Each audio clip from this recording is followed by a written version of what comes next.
we will discuss functions or methods in Java.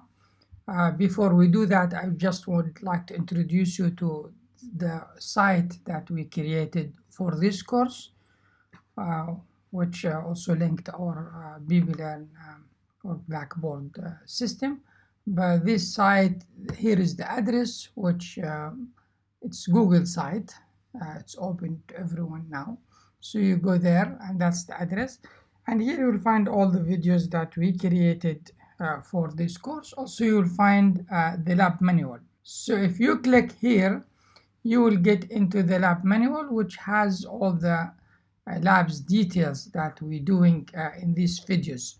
And the one I'm going to do now is the functions. So we'll move into the functions, and you can see the lab written, I think, with more illustrations and trying to visualize and explain all the different components of the programming and ensure that it's in a logical way and more attractive one. We have done the data types, variables. We have done the process of programming. Today we will focus on functions. So I'm getting to the functions, and the functions. So today we'll talk about user-defined functions. But before we talk about user-defined function, we will talk a little bit about functions which are already in Java, what we call them built-in functions. So this is what you will do. Hopefully by the end of this video or group of videos you'll be creating for the function, you will understand how to declare the method or the function. In Java, they use the name method, not function.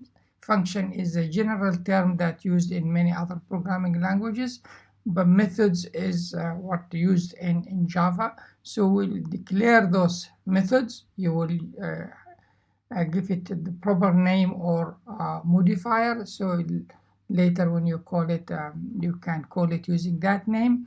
And then you also will know how to call the functions or use the function, and then accurately manage the scope of the variables, because variables has a limit where they are accessible, and this is what they call it, scope of the variable. We'll come to that one and you'll see examples and you will understand it.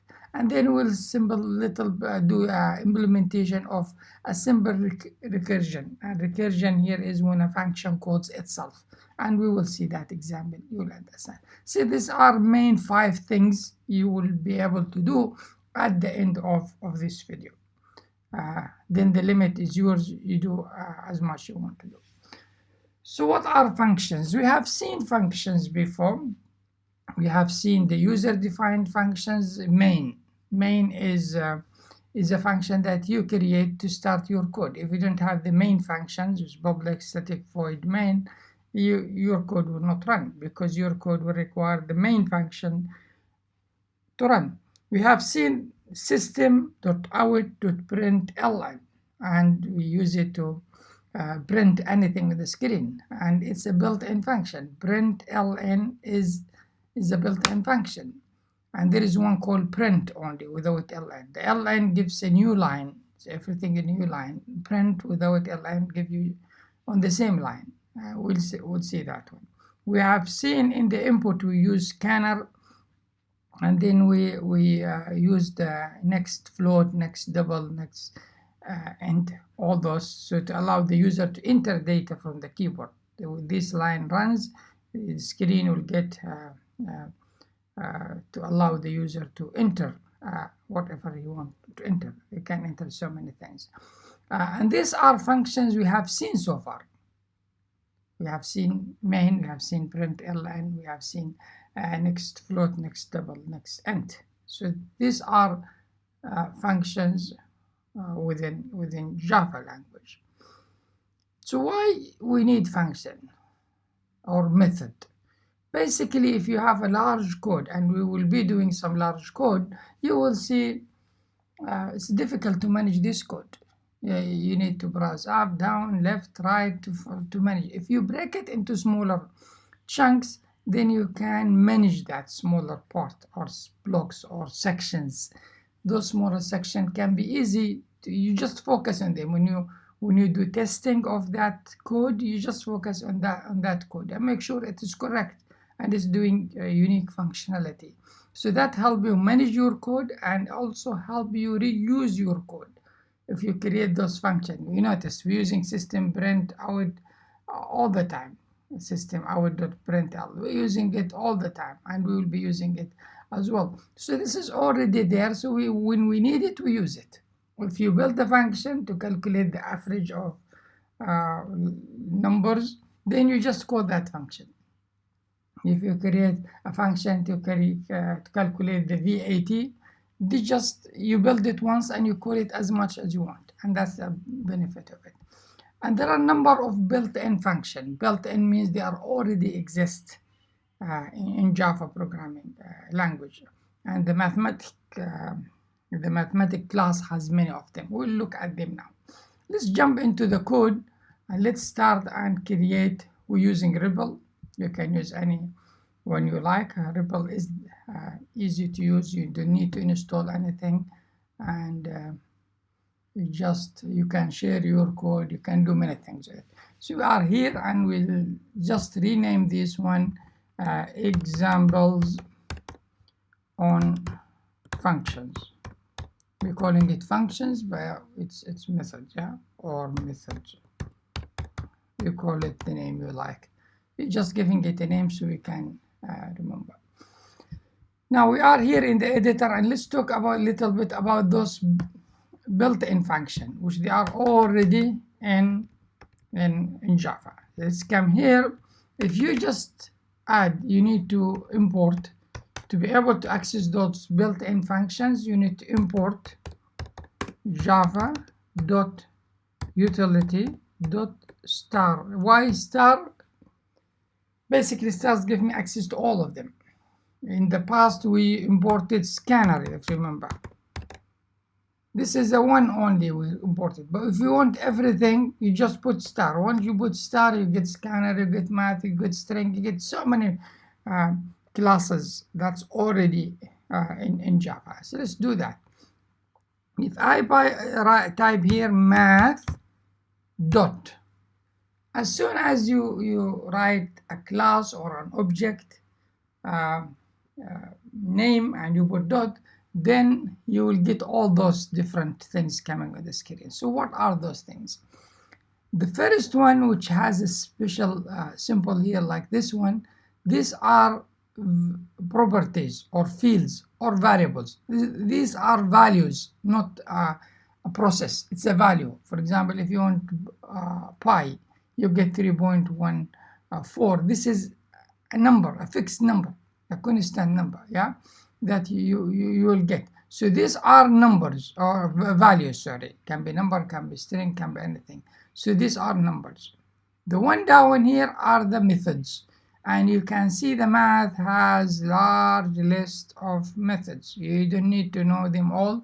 We will not cover them all. We'll not do even 5% of this, but you need to know how to use it.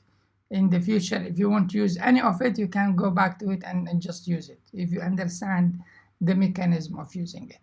So let's look at the first one, ABS. This is the absolute value. The absolute value means if you have a positive or negative number, the absolute value will return for your positive number. I think you know this from math. And you can see there are 4 of them, yeah. One is for double, receiving double and returning double. One is receiving float and returning float. These 2 dots means it will return. This one is integer and returning integer, and this returning longer and longer. Yeah, see, that's the absolute value. Let's use it. Yeah, let's use the double. So once I click on it, I have it. Let me here declare a variable, call it double. We'll call it x now, just to simplify things. So what we're doing, we're storing the absolute value of a.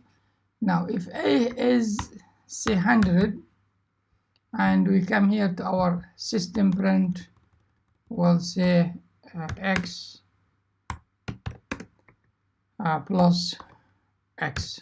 Okay, so we just basically took the math class applied the function abs, and we pass to that one 100, and we're printing what the result of x will come. That's how simple it is. You run that one, you get 100 on the screen, x equal 100. Now if x is minus 100, will give me the same value, because ABS, or absolute value, that's its main functionality. Taking any number, positive or negative, and converting it to positive number. Just removing the sign from that one, or the minus, and that's how it works. Now if I look at another function, let's take this one up and leave them there. And indentation is important, so because this way becomes better. Now it's better when you use indentation is you use tab. Yeah, so tab will give you proper indentation, not space. So let's do that and follow that guideline. Now let's take another function. Let's come here and say math. First we need to know what are those functions. Math, there is many here, but the one is I want to show is the square root. Square root, which square root, here is it. Yeah, so square root of a. Let's say here, just to keep a there, we'll say double a equal 16. See, we're using n, so I can add 0.0, but double is strong enough. It doesn't care about that. And then we can say y equal math square a semicolon. Okay, now just let me print that one and come here. What is the square root of 16?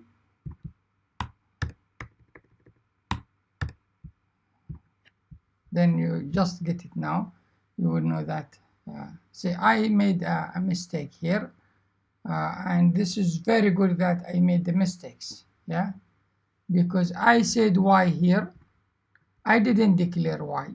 I just said y, and this is the first time I'm referring to y. I didn't refer to it before, so I have to use double here to refer to it. So it's declared now, and run that. Now you get 4. 4 is the square root. You can say here square root of y equal, that's value. Sorry, of a equal that value. Yeah. So now you know that there's a function that calculates the square root, and then many other functions. You basically can explore it. Now you know the trick. You explore it by just saying math and dot, and then you look at those functions. Many of them are clear in terms of their name, what they do. Some of them are maybe new to you, but you go through them. I'm sure you know the maximum and minimum. For example, this is maximum minimum. If I pass to it 2 numbers, this is maximum. Yeah, I pass number 50 and 20. And I wanted the maximum, so I can do this way, but I can maybe do it faster if you want. Let's take our, no, let's do it.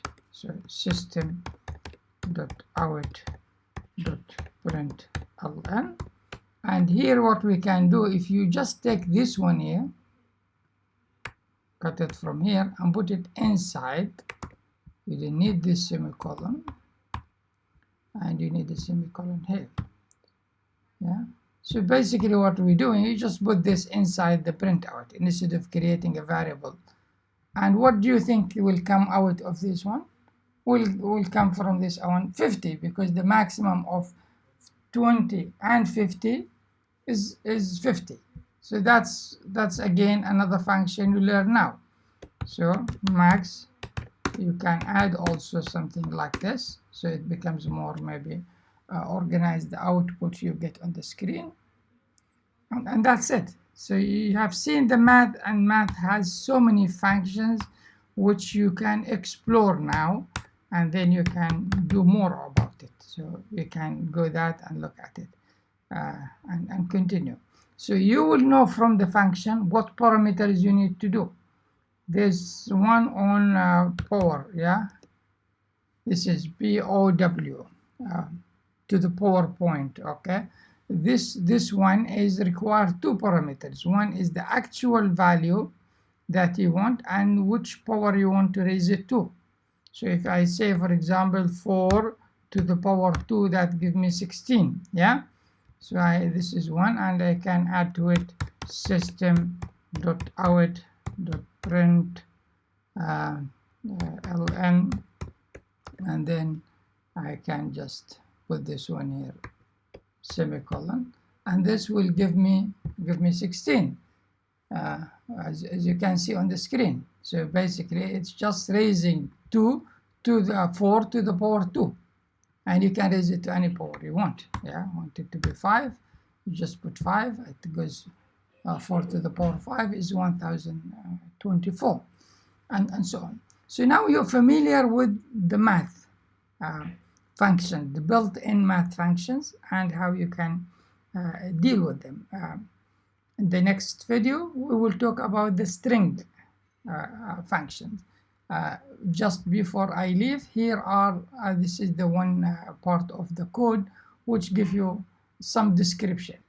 Read these manuals, please, because they are written in a way to make it easy to understand and get you to the skills that you need to build others. So if you go to that page 43 of the manual, you will find this is about the math class and examples how you can use the math class. In the next video, we'll talk about string, and we will discuss some important thing about string.